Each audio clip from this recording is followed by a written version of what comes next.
देखो depreciation amount यहाँ calculate करने का जो फॉर्मूला है वो है cost of asset multiply by rate of depreciation. ठीक, अब एक एग्जांपल लेते हैं कि लेट से जो हमारे पास कॉस्ट ऑफ असेट है वो है 1 लाख का एंड रेट ऑफ डेप्रिसिएशन है 10%। तो फर्स्ट ईयर का जो डेप्रिसिएशन आएगा वो कितना आएगा 10,000।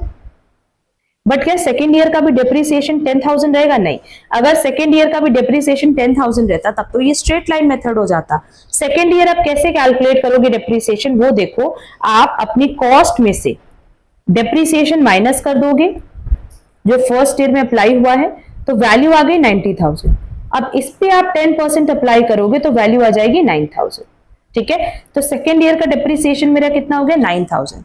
देन थर्ड ईयर का डेप्रिसिएशन अगर हमसे कोई पूछे तो सिंपली आप क्या करोगे, जो 90,000 है उसमें से 9,000 माइनस कर दोगे। मतलब यहां हमारे पास सेकंड ईयर में वैल्यू कितनी बची थी 90,000 और डेप्रिसिएशन कितना है 9,000, माइनस करेंगे तो ये हो जाएगा 81,000 मल्टीप्लाई बाय 10%।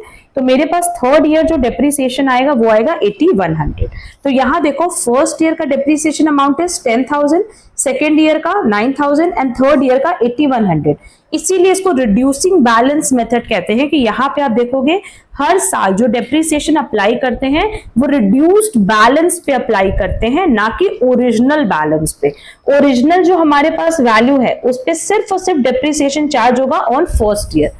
फर्स्ट ईयर पे जो भी आप डेप्रिसिएशन चार्ज करोगे ओरिजिनल कॉस्ट प्राइस पे करोगे एंड आफ्टर दैट आप हर साल डेप्रिसिएशन अमाउंट से अपनी वैल्यू को रिड्यूस करोगे एंड आफ्टर दैट आप उस पे डेप्रिसिएशन रेट अप्लाई करोगे। क्लियर?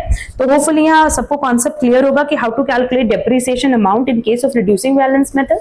बट यहाँ देखो रेट ऑफ डेप्रिसिएशन कैलकुलेट करने का भी फॉर्मूला दिया है, वो भी बता देते हैं कि 1 minus n under root residual value जिसको हम लोग स्क्रैप वैल्यू भी कहते हैं divided by cost of asset, ठीक, मल्टीप्लाई बाय 100। तो हमारे पास कैलकुलेटर अलाउड होता है। आपके पास अगर क्वेश्चन में residual value that is scrap value cost of asset सब कुछ दिया है तो फॉर्मूले पे वैल्यू पुट करके आप रेट ऑफ डेप्रिसिएशन कैलकुलेट कर सकते हो। But most of the time exam में आप देखोगे तो रेट ऑफ डेप्रिसिएशन गिवन होता है, हमें सिर्फ और सिर्फ डेप्रिसिएशन का कैलकुलेशन करना होता है।